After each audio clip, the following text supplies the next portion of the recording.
went to church. Everywhere that I go, I find a church. So I went in that night, and the church had done started. I always sat on the back seat because I was late to get in. I said, this pretty little girl next to that seat. I said, well, that's nobody with her. Well, I kept waiting to see if anybody would come in and sit with her.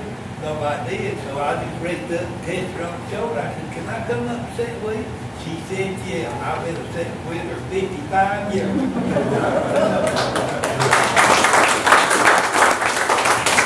So Becky and I, we had 4 boys, 2 girls. We lost 2 of our boys. One of them got killed on a motorcycle, the other died in Lawrence. So that was heartbreaking, you know, to us. So I had to quit work after that. Got where I couldn't see where I was going.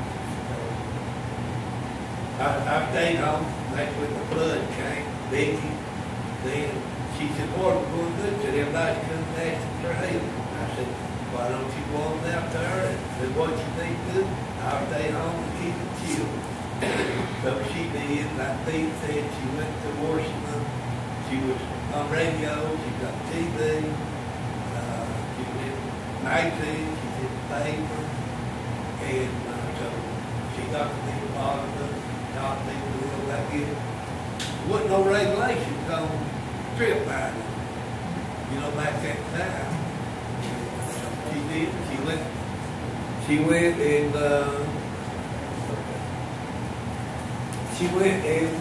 got the orders on strip mining, got to everything where they could go in and mine, when you go in and do the logging.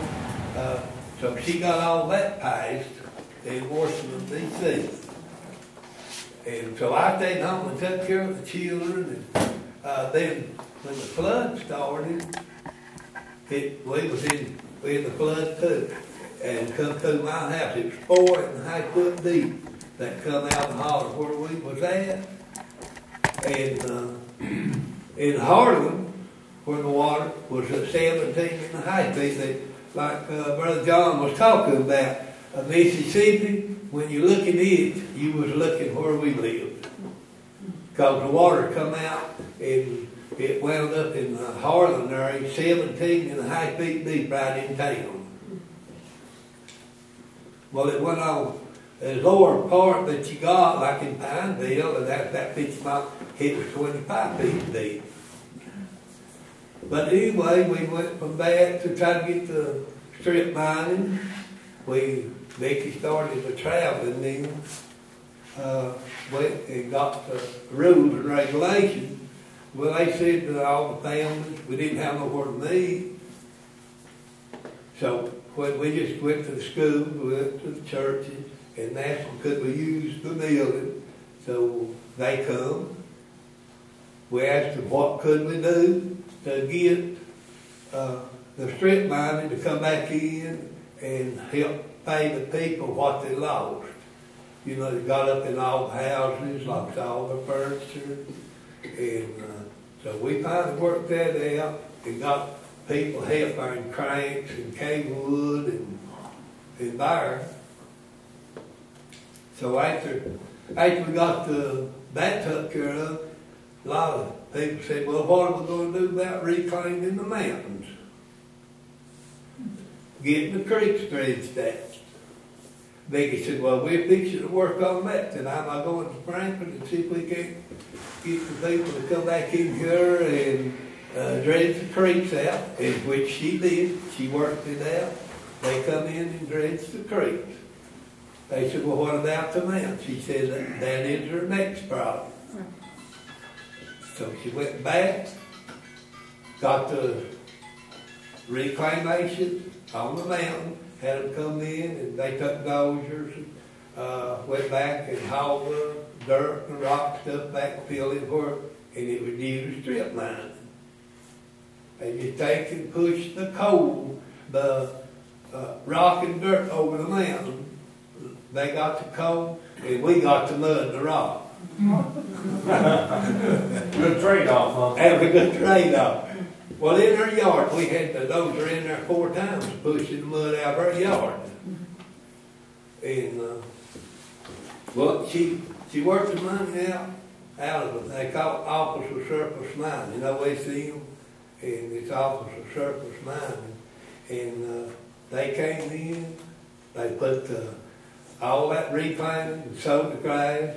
Well, all the hardwood trees was gone. The people said, well, how are we going to get our trees back? Becky said that's going to be the next problem. So she went back again and asked them, said, hey, we need our trees put back where those are them all, pushed them over the hill. They come in, put the hardwood trees back. They come in and put the, I guess you call it evergreen, like a pine tree.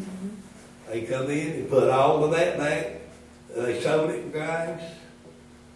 Well, that was all the upper part of Cranks Creek where we're living. So we called another meeting, and then the lower part of the creek, they said, well, how are we going to get this done? Vicky said that's her next project. So she went back to Franklin and told them that we had to get the creek dredged on the lower end. So she worked it out, and they come in. She has done a lot of work. She put up with me 55 years ago. But the Lord has been good to me. Wouldn't have it no other way, huh? All the people coming and asking us for help. Well, Becky said, where am I going to work at? Said, I've got to have a building to work out of. I said, well, I believe we'll just ask around, we'll get one. Wasn't long, I had her place out. She worked out the building. Pete knows what I'm talking about, the two-story where Jesse stays, Pete. Can I add something right in there about it?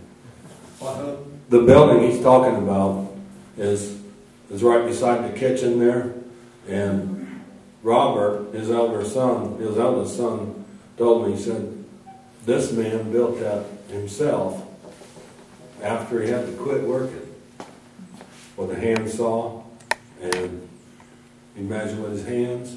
And bolted it together. Go ahead, Tim. Yeah. The building is still there, and that's what Jesse Simpson lives in now, that building. So, talk about can or can't do, or obstacles in the way of doing. Just we can talk back and forth, can't we? Yes. Bobby, could you tell us why do you think so many groups come down to want to serve there at Cranks Creek? Why do you think they want to do that? Well, the Lord works all over the place. Regardless where we're at, the Lord's there, right? Amen. All right. Well, Mother asked me, people was coming to our house, and we were just the one that was washed out. We lost a lot of stuff, same as the other people did. So Vicky said, what are we going to do? I said, well, I'll just start asking. And I didn't know nobody that. She didn't know anyone that. And they was a Catholic minister out of Livingston from ASPI. And he called one day and wanted to know, because Dick had been on his board for 25 years. His name was Alfred. Well, he called and said, wanted to know how the water and stuff was up at the house. And Becky told him, and she said, I'm trying to find somebody that we can talk to get help. Well, Al said, well, I don't know, but said you would talk to a lawyer would be the first place to start. See if you get a lawyer taking the case getting the strip mining. Well, Becky said, that's what I'll do. So she started asking the lawyers. One day she said, Bob, you take care of children. Said, I'm going to find a lawyer that'll take the case against strip mining. And it's never been done before, if I take the case against strip miners. So she went to Harlan, she went to Powell, she went to Barbersville, and that one fellow said, I'll take the case against a strip miner. Said, I'm not afraid to fight with him. Well, come back and call the meeting and So the whole holler would come, you know, people times asked if they could get help. They said, we'll stand behind you, Nick, if you get somebody to help us to get her stuff put back, said, we'll be behind you. So she did. She got a lawyer to take the case. His name was Eugene Gall. He took the case and he won $165,000 for the family just there in the Cranks area. And I'm not sure how much it was, you know, like Kaywood and Harlan, but just in the Cranks area. And we got help for every family that was in that area for what they lost. Can I add a word about your question? Did what, honey? She wants to add a word. I want to add some words Go right to ahead. John's question. A lot of people, when they heard about the flooding down there, wanted to help. And there originally was really no place to stay, so Bobby and Becky opened their home to volunteers. And eventually, I think there were enough volunteers that were coming that volunteers actually built a volunteer headquarters. It's a large building, like next to their home. And that's where the volunteers will stay when we go down this summer. And it just grew. More and more groups, they kept getting calls from all over different parts of the country because they'd heard about the flooding and the devastation there, and they wanted to come and help. And so it just snowballed, and people kept coming and coming year after year. Didn't it just start growing from there? Right. When we first started to, they slept in our living room. They cooked in their kitchen. We didn't have no place out at that time. And we told them that you can sleep here in their living room. And they slept there week after week. Then they go in the kitchen and they cook and eat. And I said, well, Becky, let's build some kitchen to start with, to have a place for them to cook and eat. And I said, we'll build a sleeping quarters. So the kitchen was built by the volunteers. The big building where they sleep at was volunteers. And every year he gets bigger and bigger. The group, more people come. Like last year, well, year before last, I guess some of you might remember all that good snow and ice that we had.